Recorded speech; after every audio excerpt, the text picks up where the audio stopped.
Can everyone hear me all right? There's a little... It's okay? Now that's better. It's my pleasure this morning to introduce all of you to Artie Bennett.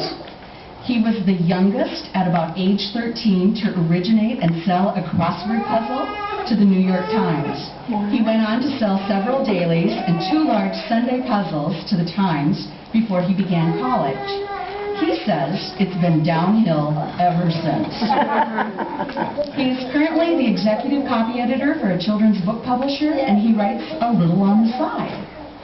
His itch to write gave us the Dinosaur Joke Book, a compendium of prehistoric puns, which unfortunately is currently extinct, when he says he was a much younger man. The Butt Book, however, was his first mature work. The Butt Book was showered with praise and won the prestigious Reuben Award for book illustration.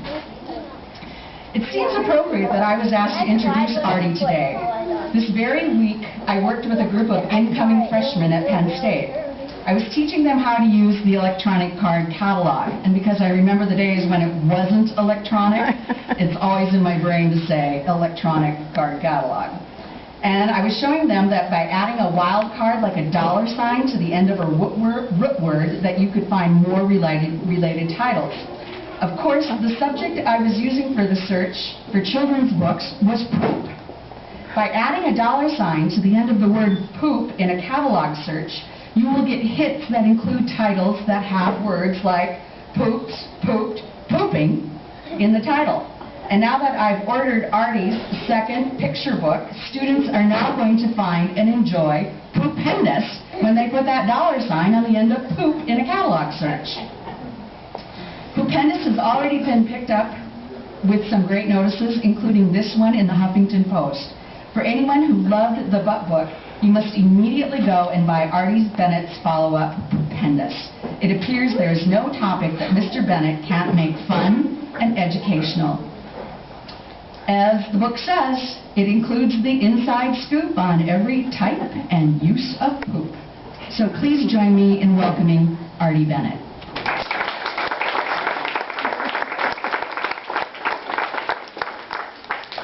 Thank you. Thank you so much, Carla. I just want to say how flush with excitement I am to be here in State College. We're going to have a lot of fun with the Poopendous and the Butt Book. But before we get started, I just want to say how great it is to see so many people. This is a huge crowd. And what's especially great about it is because I gave a reading not too long ago, and there was nobody there. It was a cold, we'll save questions for a little later. It was a cold, rainy day, and I was sitting in a bookstore in the children's reading area. This is before Poopendous had come out. The Butt Book was out. I was sitting there with the Butt Book, sitting all by myself and feeling sorry for myself. I had this great book I wanted to share with the world, but the world wasn't there. Cold, rainy day, and I'm sitting there hoping people come, when suddenly this bookstore had a cat. The cat came slinking into the children's reading area. The cat jumped up on the sofa, and the cat is staring at me. And I look back at the cat, and I'm thinking, cats have butts.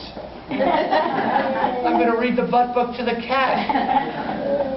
The cat may not understand all of it, but surely the cat will be able to appreciate the pictures, right? So I'm okay with that. I'm going to read the Butt Book to the cat. Another minute passes. The cat's looking at me as if to say, let's get started. I haven't got all day, but I want to wait just another minute. You're hoping people will come. A minute passes. The cat jumps down off the sofa.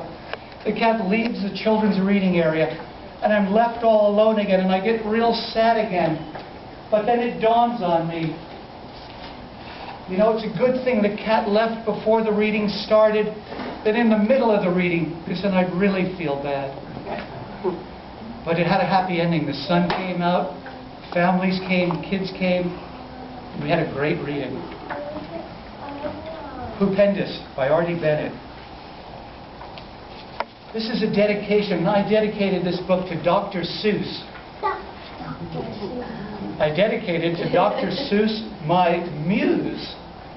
And muse is a little word, but it's a big word.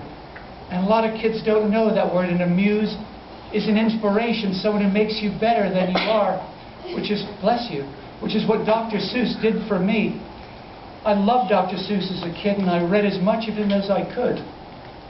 When kids read Dr. Seuss, my muse, they read it to Dr. Seuss, my moose. Exactly. Now, I don't see how kids can make that mistake. I don't know if you know what Dr. Seuss looks like, but as you can see from this picture, Dr. Seuss looks nothing like a moose, does he? You know, maybe a little bit. So I dedicated this to Dr. Seuss, my moose.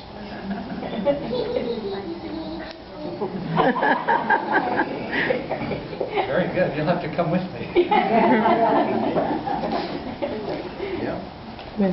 I'm Professor Pip Poopdeck. Welcome aboard. We're exploring a substance that most have ignored. An icky poo subject folks don't care to visit. Quite putrid and shocking and horrid. Or is it? Poop is yucky. Poop is foul. Step in poop and you will howl. No! To read this book, you must be strong. Just hold your nose and come along. Can everyone see the skunk? Even the skunk is holding his nose. I can't see it. I'm sorry. I can't. See the skunk? You know it's a strong book when even the skunk is holding his nose.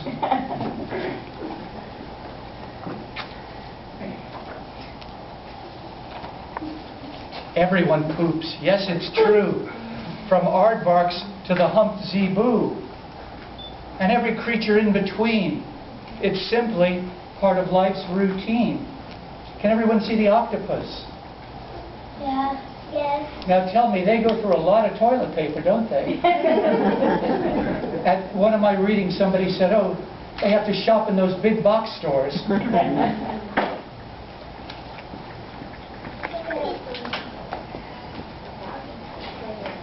Now this verse is fun to read out loud, but I have to say I blush a little every time I read it. And I was reading this in a bookstore in New Jersey, and right as I got up to this verse, two elderly women walked into the bookstore, and the children's reading area is right by the entrance. And they looked at me, and I read this verse, and they looked like they'd walked into a nut house. But then they saw it was a children's book reading, and they recovered. Caca, doo-doo, boom boom, poo are baby's words for number 2. Guano is an Incan word for poop of bat or ocean bird.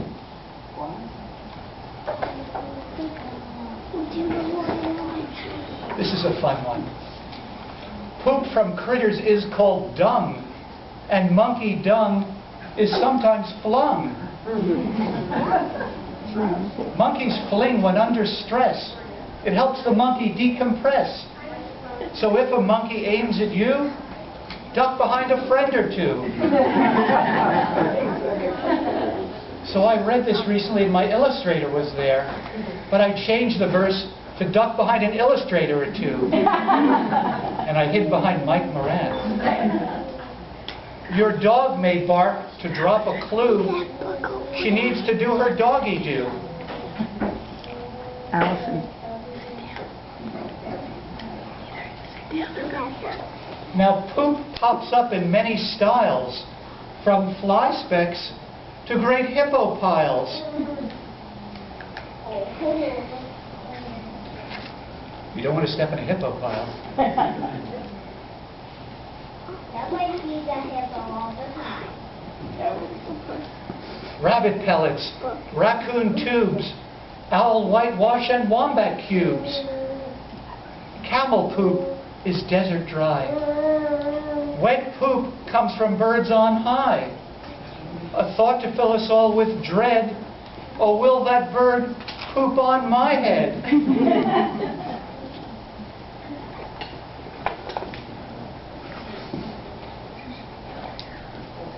Drum roll, please. Let's introduce the many ways dung is of use. Termites found above the ground poop to make a mighty mound. Dung beetles roll it into balls to gobble up when hunger calls.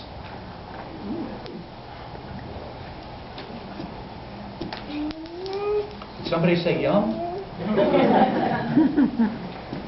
Guess how critters who feast on fruits help these plants to put down roots. Seeds inside a critter's poop might go as far as Guadalupe.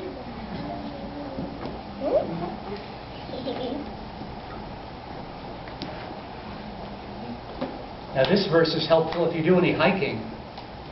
Poop is helpful on the trail. Is it bear or is it quail?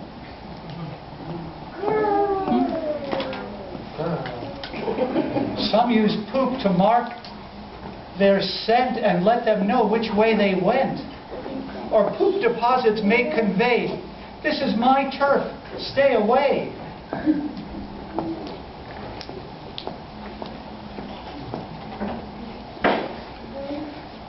Poop enriches soil that's poor.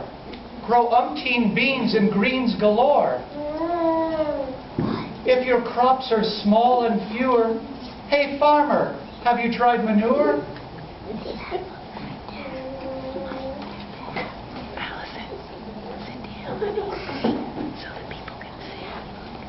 Around the world, some folks you'll meet use dung for cooking and for heat.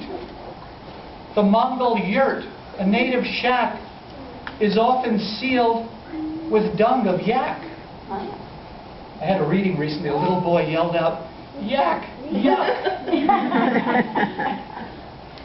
A Maasai tribesman proudly struts before a row of cow dung huts.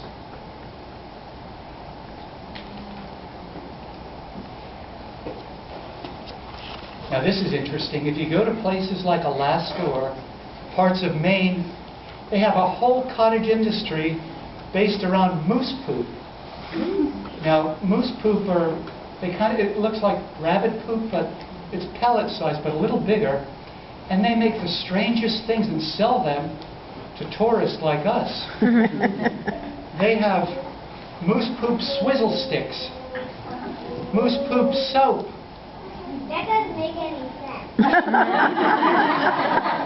Heckler. We'll address that later. Soap doesn't make any sense. My favorite souvenir they have, though, around Christmas time, they have mistletoe. It's a little pellet of moose poop embedded in a mistletoe. Mistletoe. Moose poop makes great souvenirs. Wear it dangling from your ears. If you come real close, you could see even the she-moose is wearing moose poop earrings. Because even a she-moose has got to look her best. If she wants a he-moose. Some county fairs have just the thing. A thrill-filled, skill-filled cowpie fling. That doesn't make any sense. None of it does. It's silly, but...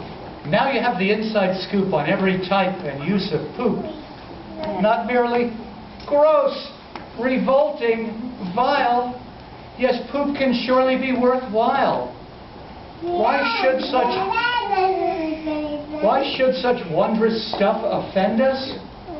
Poop is truly quite everybody. Yay!